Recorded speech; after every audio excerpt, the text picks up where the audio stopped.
स्वागत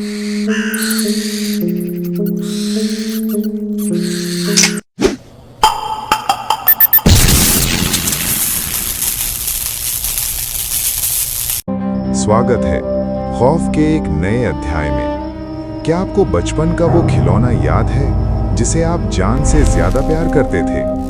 अक्सर हम खिलौनों में जान ढूंढते हैं, पर क्या हो अगर एक बेजान गुड़िया में वाकई किसी की रूह बस जाए? आज की कहानी शिमला के पहाड़ों में छिपे एक ऐसे ही काले सच की है जिसे सुनकर आप शायद अपनी पुरानी अलमारी खोलने से भी डरेंगे। शिमला की हसीन वादियां।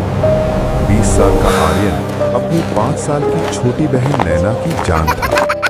नैना का जन्मदिन करीब था और आर्यन उसे दुनिया का सबसे बेहतरीन तोहफा देना चाहता था। गरीबी के बावजूद आर्यन ने पाई जोड़ी और शहर के एक पुराने कबाड़ी बाजार से एक अनोखी राजस्थानी कठपुतली खरीदी। उस डॉल ने गहरे लाल रंग का घाघरा पहना था और उसकी वो आंखें ऐसी थी मानो आपको हर पल देख रही हों। नैना ने उसका नाम रखा माया।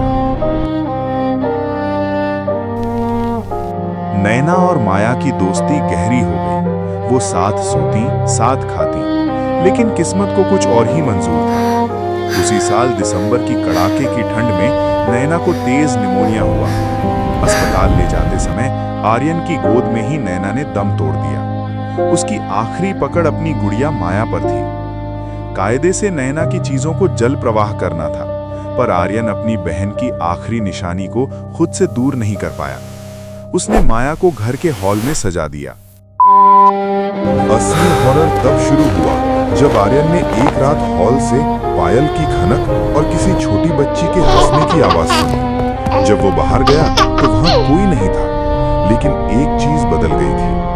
माया के बाल जो पहले कंधों तक थे, अब खुद ब खुद बढ़कर कमर तक आ रहे थे।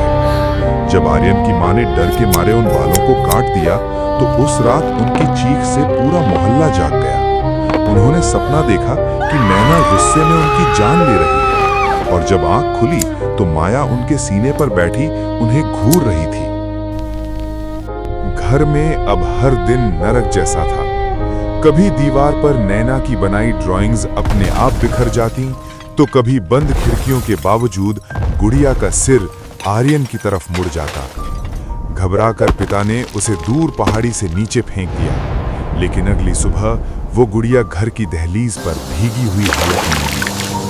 उस रात दरवाजे पर ऐसी दस्तक हुई कि पूरा घर भूकंप की तरह कांपने लगा। आर्यन ने देखा कि माया के बाल सांपों की तरह लंबे होकर उसके पिता का गला घोंट रहे थे। आर्यन ने रोते हुए नैना का नाम पुकारा, तब जाकर वो पकड़ ढीली हुई।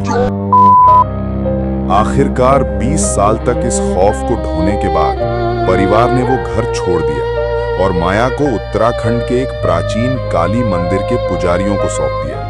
मंदिर के महंत बताते हैं कि आज भी उस गुड़िया के बाल इंसानी बालों की तरह बढ़ते हैं। साल में एक बार गुप्त नवरात्र के दौरान उसके बाल काटे जाते हैं।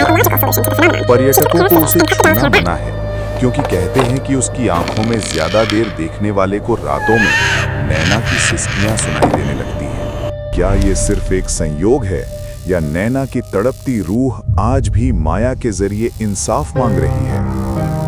आपको क्या लगता है?